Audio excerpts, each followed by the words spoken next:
Welcome back, everybody, to the Cleveland Guardians franchise here on MLB The Show 22.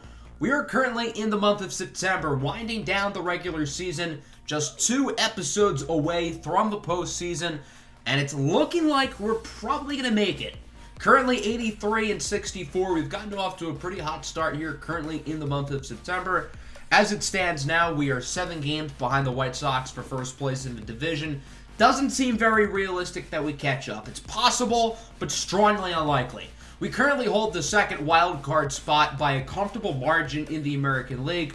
We're 4.5 games behind Toronto, but we do have a nice lead over everybody else. A 6.5 game difference behind third place being the Texas Rangers. So if everything holds up, we'll probably get the number 2 wild card spot, but we have to play well the rest of the month to make sure that we end up with one of those playoff spots and hopefully make a run. I think based on the way the team has played over the past couple of weeks, we certainly could position ourselves to make a deep run into the playoffs.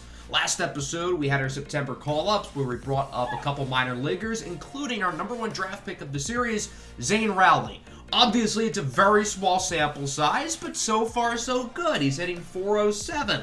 Really hitting the ball well. I've decided to make him an everyday player now. He's going to hit against righties and lefties rather than just righties. His splits in AAA were actually ironically better against left-handed pitchers, so hopefully he continues to do well there. The other player we called up was Carlos Vargas, who has not gotten off to as great of a start. He'll have an opportunity to rebound today as we try to figure out who the 5th starter is going to be going into the playoffs, whether it's Vargas, Gavin Williams, Daniel Espino, maybe no 5th starter. And currently, George Valera is still scheduled to miss probably the rest of the regular season. We're hoping he'll be back just in time for the playoffs with a broken leg.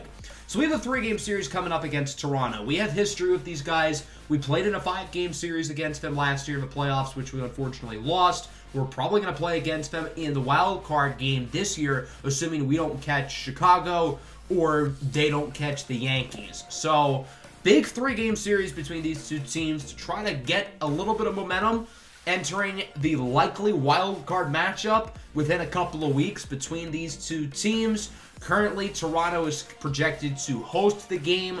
Last year in the postseason, Cleveland could not hit the ball at all in Toronto. We'll see how they hit the ball throughout this series. Hopefully, last year's playoff struggles in the Rogers Center don't carry over to this year's team. I don't think it'll be an issue. Like, half of the roster is completely different. Here's a look at the lineup. Zane Rowley hitting the leadoff today. That's fun. Julian Merriweather making the start. Nice jersey number, but not nice statistically. The Blue Jays have a really good group of 4 starters, just like us. They've had a major drop-off at number 5. And, well, Julian Merriweather, he's their number 5. And it's been rough for him. But he does start the game striking out the 19-year-old Dutch outfielder Zane Rowley to lead off the game. Last year in the postseason, Ketel Marte was the only Guardian who could hit in Toronto, and now he gets hit. So Marte will take his base. 2 away now for J-Ram. Jose Ramirez hitting right at that 250 line.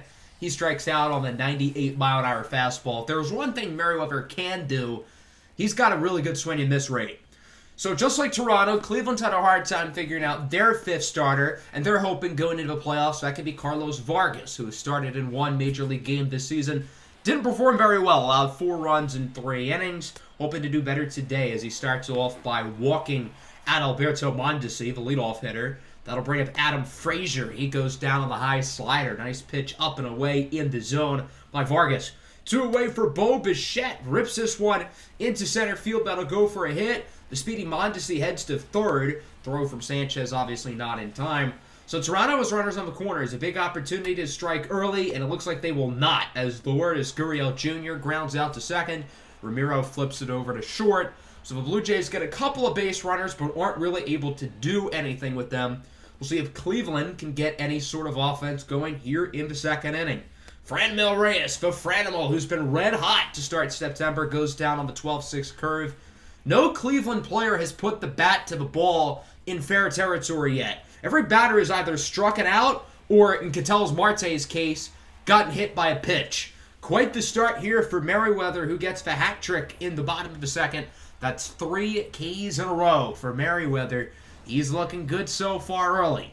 We go to the bottom half of the inning now. It's Teoscar Hernandez checks his swing. Definitely did not look like he went around, and the pitch was low and outside, so that'll be another walk. It'll bring up Cuate Lamia, who singles into right. Cleveland decided to play the infield shallow there, play for the double play, and obviously that kind of backfired. So now there's 2 runners on here for Danny Jansen. He goes down on the slider. 1 away now for Aaron Hicks. He goes down on the fastball. And just like Merriweather, Carlos Vargas is doing a good job of not letting these batters put the ball in play. Adalberto Mondesi goes down on the fastball. So Vargas allows a couple early base runners, but does not let Toronto do anything with them. Into the third, there's Will Benson going down on the fastball. 7 outs and 7 Ks for Julian Merriweather. This is very impressive. Cleveland still has not put the bat to the ball yet as he strikes out Luis Campusano. And once again, Merriweather would strike out the side in the 3rd inning. Cleveland still has not put a ball in play, let alone gotten a base hit. Ketel Marte with a great play at short. They call Vladimir Guerrero Jr. safe, but not so fast. This one is going to be challenged by the Cleveland dugout. In real time, it looked like he was out. That's like so close to tell. I think because of that, it might be hard for the officials to reverse it just because it's literally like exact. So they might just stick with the initial call. I wouldn't really blame them that they do. However, the call is overturned. They rule Vladimir Guerrero Jr. out. So I guess that works too. Still scoreless going into the 4th. Who would have thought? Ketel Marte hits this one in the field of play, finally. But it might not stay in the field of play. It goes over the fence for a solo home run. And Cleveland is on the board with their first run and their first hit of the ballgame. Ketel Marte goes deep for a 31st time this year. It took the Guardians 3 full innings to put the ball in play, but now they're winning.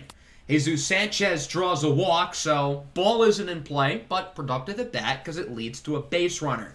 That'll bring up Jose Ramirez. Count is once again full here with no away. Merriweather starting to slip a little bit, but have no fear. 4, 6, 3, double play. Big work there by the Toronto infield. They need that one badly. Then Reyes gets plunked on the elbow. Second batter that Merriweather has hit today. Maybe got to watch out. That's 2. If he hits another one, who knows, things could get ugly. Full count here for Josh Bell. Pops it up into foul territory. Should be caught by Mondesi, and it will. But not a bad inning. Cleveland finally gets on the board with a home run by Ketel Marte, making it 1-0. Carlos Vargas is pitching very well, but his pitch count is starting to get high. It's around 80 as Cuate Lamia singles into center field. Marte with a good effort, very short, but he's unable to make the play. That'll bring up Danny Jansen, who hits this one down the third base line and fair for a base hit. So again, the Blue Jays are doing a good job of getting base runners, but it's just a matter of capitalizing with runners on and 2 away for Aaron Hicks. Grounds it to second. Ramiro flips it over to Marte. 4 scoreless innings for Carlos Vargas. Cleveland's going to make the decision to pull him after this inning. They trust their bullpen. His pitch count is in the 80s. So an interesting decision. We'll see if it pays off. Julian Merriweather's pitch count is also in the 80s as Ramiro hits this one in the right center gap. Some frolicking going on in the outfield as Ramiro stands up at second for a double. Ramiro's continuing to hit the ball really well, currently hitting around 300. The OPS has gotten around 800. Michael Givens checks in out of the bullpen for Toronto. So both starting pitchers pitched really well today, surprisingly, but both teams do not trust their starting pitchers here going forward. That might have been a mistake for Toronto with 1 away. Campusano hits it into center, caught. The throw to third is almost got him. That was close, but Ramiro is able to slide safely. Nice arm from Aaron Hicks. We'll see if Zane Rowley can drive him in. He's struck out twice so far. Why not the trifecta? As Rowley goes down looking, Givens gets the Blue Jays out of the inning, and it remains 1-0. Dylan Tate comes into the game for Cleveland. Tate has had a very good season out of the bullpen for Baltimore, and now Cleveland, since the trade deadline, nearing the 100 innings mark as Adalberto Mondesi starts the inning off with a bang. Oppo Poppo into left, and it's tied at 1. Maybe Cleveland shouldn't have taken Carlos Vargas out of the game. And I know this bullpen is shut down, but clearly not a great start. And it's not going to get any better here with Adam Frazier, as this one looks like it'll be an infield single. Good job by Marte to deflect the ball with his chest, but that's still going to be a base hit nonetheless. Vladimir Guerrero Jr. will then hit this one into the right center gap for extra bases. Frazier on his horse. He's going to be held up at third. Not a good 3 batters from Dylan Tate, And the Guardians are not going to waste any time. They're going to bring him out of the game, bring in their best pitcher, Camilo Doval, who can hopefully get them out of this little jam with runners in scoring position and nobody out. Bichette hits this one into left, barely fair, caught by Rowley. Frazier will score, and it's 2-1. If that ball was going to drop in foul territory, Zane Rowley likely would have let it go, but since it went fair, he has to catch it and let the run score. Gurriel strikes out. That'll bring up Teoscar Hernandez. He's going to draw a walk. So the Blue Jays have 2 runners aboard here. Can Camilo Doval get Cleveland out of the jam? He does, as it's Kuate Lamea who goes down looking on the slider. Good job by Doval, but not a great inning overall as the Blue Jays scored 2. They lead it 2-1. We go into the 6th. Ketel Marte strikes out on the fastball. He had the home run earlier in the game, and I guess it's been Cleveland's only real source of offense today. Jesus Sanchez draws a walk, his second, so he is back on base. That'll bring up Jose Ramirez. He grounded into a double play earlier in the game. And why not do it again? Second time is always better than the first, right? That's what they always say. That's going to be a big play from Toronto. We go to the bottom of the 6th. The lefty, Alex Vesia, is in for Cleveland. He's had a pretty solid season this year as Aaron Hicks with one away singles into left field. I'm not sure what the deal with the bullpen is. This is the best bullpen in baseball, but they're not looking the part today, and it would not get much better. And Alberto Mondesi with a beautiful swing into left center field. That baby's gone, and it's 4-1. Mondesi with his 16th home run of the season. That one going 431 feet. His second bomb of the day. Luckily, inning comes to a close as Vladimir Guerrero Jr. goes down looking on the slider. Still not a great inning. Mondesi goes deep for a second consecutive inning, and it's 4-1. Yimi Garcia checks into the game here at the top of the 7th for Toronto. Full count for Josh Bell. He looks at the low fastball for ball 4. That'll be a walk. Take your base. Now 2 away here for Will Benson. Hasn't done a whole lot today. 0 for 2 as he swings at the high heat. Cleveland has just 2 base hits through 7 innings today. That is inexcusable. Clearly, the Guardians just cannot function outside of the United States. Nick Sandlin enters the game here in the bottom of the 7th. Sub 2.5 ERA as Gurriel grounds it to third. Jose Ramirez bobbles it. They're going to rule that an error. Interesting call. I think that was a makeable play by Jose Ramirez, so I get it. And unfortunately, it's going to cost a run as Teoscar Hernandez hits this one into straightaway center field over the fence. 3 consecutive innings of a home run for the Blue Jays, and it is now 6-1. Teoscar Hernandez with his 23rd of the year, and we go into the 8th inning.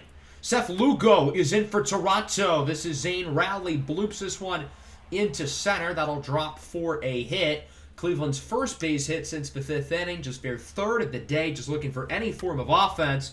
And that's not going to do it. Double play. Not really Ketel Marte's fault. That was really good defensive play by Vladimir Guerrero Jr. to get the liner and tag the base. We go to the bottom of the 8th. James Karinchak checks in for Cleveland. 3.75 ERA on the season for big number 99 as he strikes out Aaron Hicks. Maybe this is the inning where the bullpen can finally get back to playing well, or maybe not. Adalberto Mondesi owns the Cleveland bullpen. That's his 3rd home run of the day. His 3rd home run in his last 3 at-bats. His 3rd home run of the last 4 innings. It doesn't get much better, though. With 2 away, Guerrero strikes out, but the throw is offline from Luis Campusano. Everything is going poorly right now for Cleveland. Pitching-wise, defensively, offensively. This game has just turned into an utter disaster. I mean, at least Carlos Vargas pitched well, but that's really the only positive as we go into the 9th inning. Seth Lugo still in for Toronto, looking to finish off the game. Reyes will belt that one up the middle for a base hit. It appears Cleveland's offense is finally awoken. It might be too little too late, but at least they're doing something, I guess. With that, the Blue Jays make a pitching change. Trevor Richards is in to finish off the game here as he faces off against the 19-year-old second baseman Ramon Ramiro, who grounds it to second. Throw is made to first, and the Blue Jays dominate the Guardians by the score of 7-1. Hopefully this is not a sign of things to come for the rest of this specific series and beyond. Just a really rough day. The offense was pretty bad. Ketel Marte had a nice home run, but that was it. Carlos Vargas was great. I was really impressed with him. The pitch count a little bit high, which meant we had to take him out early. The bullpen came in and they played like garbage. Duvall was fine, but everybody else played terribly, which is very uncharacteristic for the bullpen. Toronto's offense could not hit early, and they could not stop hitting late. Mondesi went deep 3 times. Hernandez also homered, and the Blue Jays pitching was really good. I was impressed with Merriweather. I thought their bullpen was good too. Not great. We're going to simulate up to this series against the Angels. They are one of the few teams who are kind of in it in the American League wildcard race, but not really. They're 6.5 back of us. So we would get swept by Toronto. We still cannot win there. We would sweep Detroit, though, which is good. So as it stands now, we are 8 games behind the White Sox, and we are pretty close to clinching a wild card spot. As I simulated the start of the Angels series, John Birdie, our super utility guy, tore his ACL. This is going to end his season, and this is a pretty big loss for us. Birdie hasn't been a very important player in the regular season, but having a guy like him with his speed and positional flexibility in the postseason is imperative.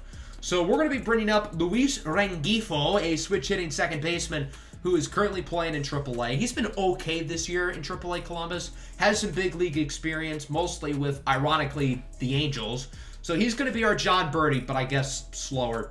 We would lose the first 2 games against the Angels. That'll bring us to Game 3 in rainy Cleveland, Ohio, as the Guardians face off against Noah Syndergaard, Mike Trout, and the LA Angels. Despite losing Shohei Ohtani to the Yankees in the offseason, the Angels haven't been too bad this season, but their season is on the line here. If they lose to us today, the Angels are eliminated for postseason contention, so they know they have to win this game if they want to keep their playoff hopes and dreams alive. They won the first 2 games of the series, looking to win the third. Cleveland trying to avoid a sweep. The Guardians cannot afford to lose games against good teams because once we get to October, if Cleveland makes the playoffs, they're only going to be playing against good teams. Jose Ramirez and Josh Bell both will be getting the day off, or at least they won't be starting. Maybe they'll appear later in the game. In our first game today, we looked at a pair of not-so-great starting pitchers. Today is the other way around. Shane Bieber on the bump for Cleveland. He's having another Cy Young caliber season, pitching even better than his Cy Young season a year ago. But his day will not start off too great, as the leadoff man for the Angels, Noelvi Marte, homers into left field, and LA is quickly on the board. Marte with his 13th home run of the season, and it's 1-0.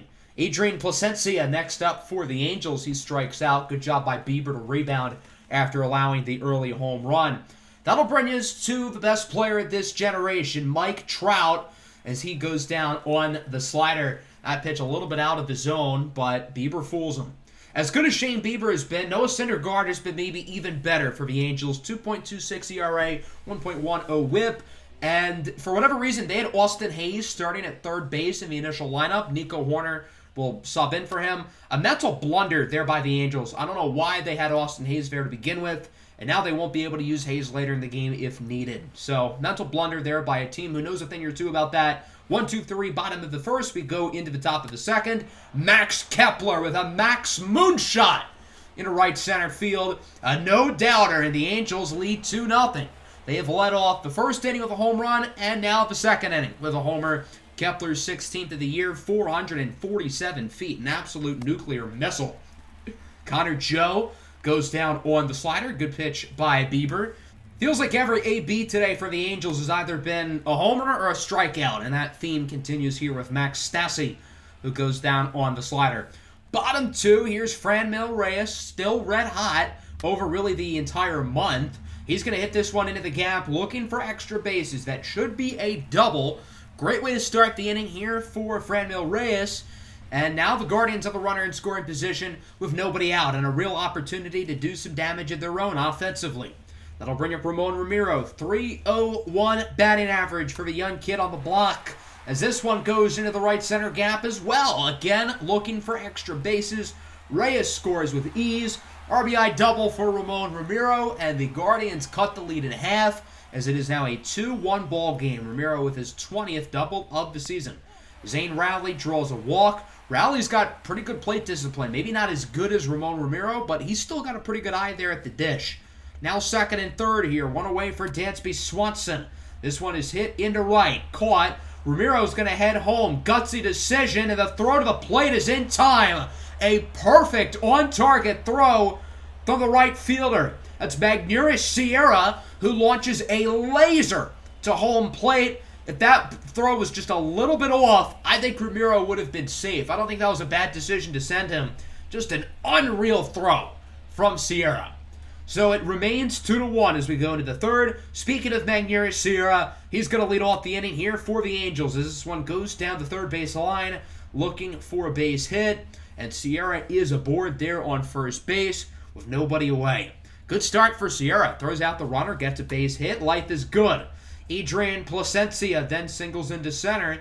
Shane Bieber really has not had a great day so far. He's already allowed 2 runs. Hopefully not any more here in this inning.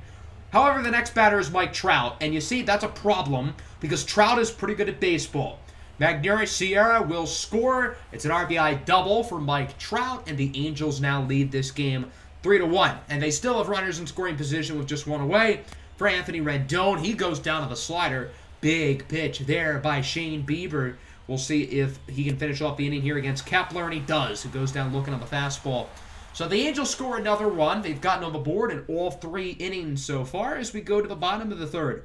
2 away for Jesus Sanchez. He launches this one deep into left field. No doubt about it. A bat flip for Sanchez. He goes a little oppo-puppo for 34 on the year, 411 feet.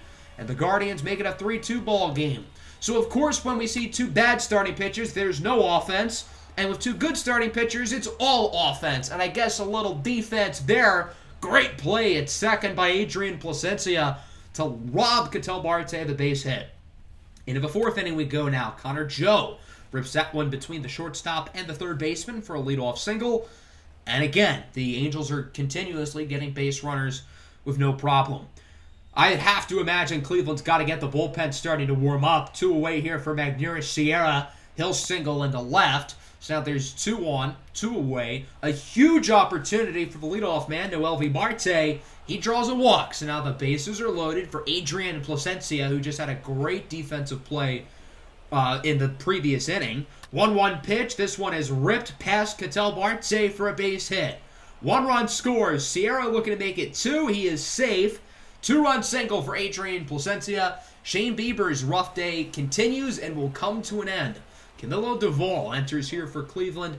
He is continuing to have a great season, but he has to face off against Mike Trout. Hits it pretty well into center. Caught by Jesus Sanchez. Not a great inning. Not a great day overall for Shane Bieber. And Cleveland finds themselves down by 3 as it is a 5-2 ball game. Top of the 5th now. Anthony Rendon draws a walk. Not a great start to the inning here for Camilo Doval, facing all against the middle of the lineup. Max Kepler also draws a walk. It's not ideal when even your best pitcher is struggling, as that'll bring up Stassi, who goes down on the 2-seam fastball. Good job by Doval here trying to get out of the jam. Just can't allow a base hit here to Nico Horner, and he goes down on the 2-seam fastball. Good job by Doval after allowing the 2 early walks. However, it remains a 3-run game. The Angels hold a nice lead as we go to the 6th. Cleveland's offense has been very quiet the past couple of innings. Dylan Tate is into the game for Baltimore. He has not had a great month of September. The ERA now in the 3s as Sierra grounds it to second. Ramiro unable to make the play. Magneuris Sierra is now 3 for 3 today. Who had that on their bingo card?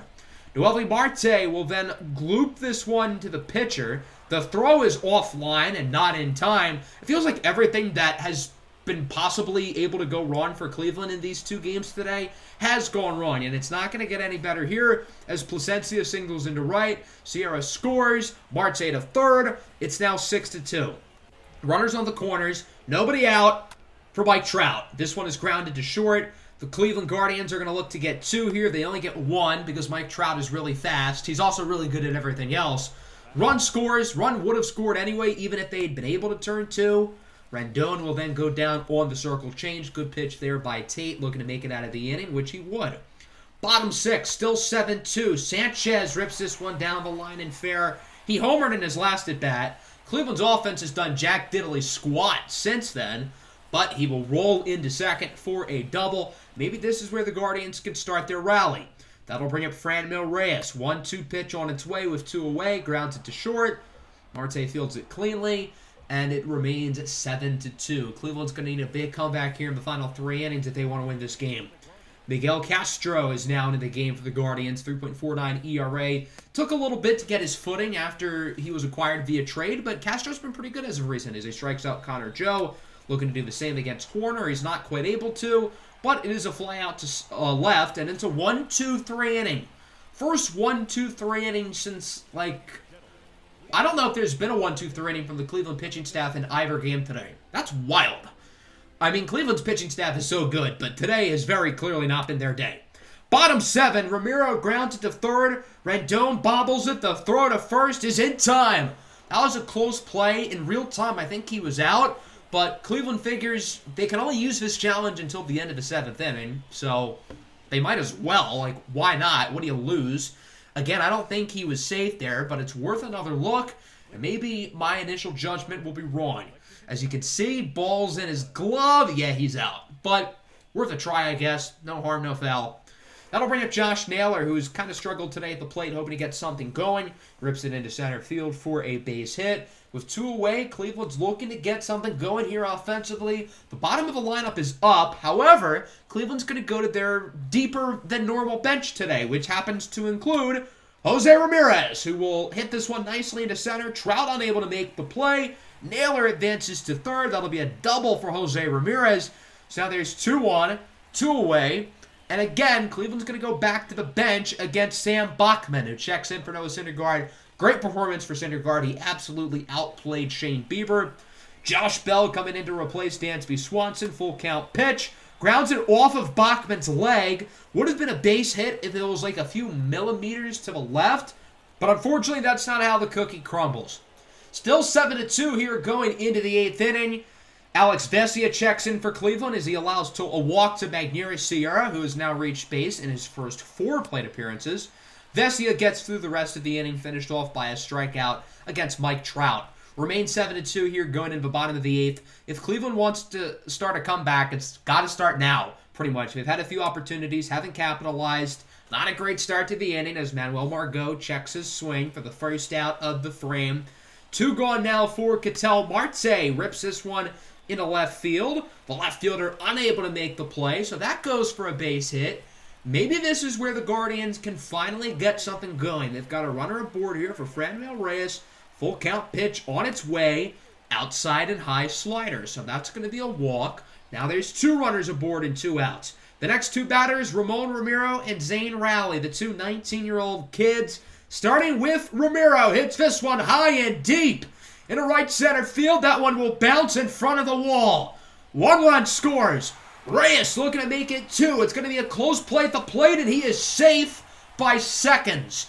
2-run double for Ramon Ramiro, and it's now 7-4. Clutch hitting by the rookie. Really close play here at the plate. Gutsy decision to bring home Reyes, and I guess it pays off. So with Zane Rowley up, the Angels are going to make a pitching change. Phil Maton checks into the game. 1-1 on its way. A long fly ball into right field. Rowley places the bat down. It's gone. Zane Rowley with his first Major League home run, and I don't think it could have come at a better time. 422-foot, no doubter. Rowley does not have a ton of raw power. It's really good to see him not just hit a home run, but clobber it. And again, in a time where Cleveland really needed it as the lead is cut down to 1. Ramiro and Rowley dapping each other up at home plate. Those 2 kids are the future of this ball club, and they're going to be mainstays at the top of this order for years to come. Rowley's not a home run guy, but man, it's good to see him hit one over the fence as it's now a 7-6 ball game. Cleveland giving him the silent treatment in the bench. They can't do it for long. They know how important that home run was to their season and to hopefully eliminating the Angels from postseason contention.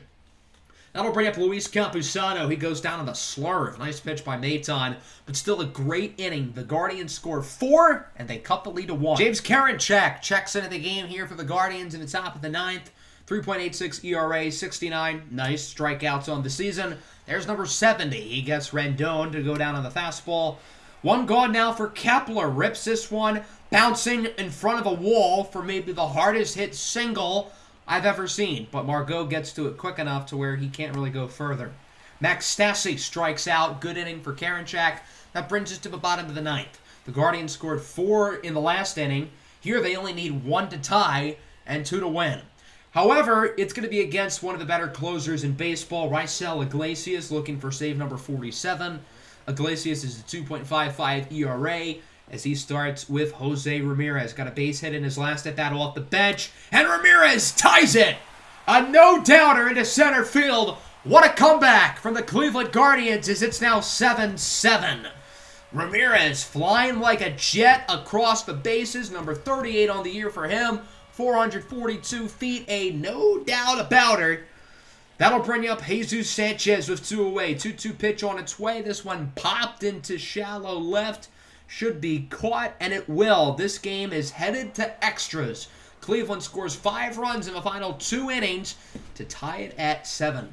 Nick Sandlin comes into the game here in the 10th. Cleveland does not have a lot of options left in the bullpen. Outside of Sandlin, it's only their 2 long relievers and Emmanuel Clase. And maybe they should have started with Emmanuel Clase. Nico Horner with a 2-run homer to lead off the 10th, and it's now 9-7. Cleveland had all the momentum, everything was going well, and now it has been zapped away. That'll bring up Magneuris Sierra, who singles into left. Sierra has had 5 at-bats today. He has 4 singles and a walk. Pretty damn good. He also threw out a runner at home as well today. Talk about a performance. Uelvi Marte then lines it into left for a base hit.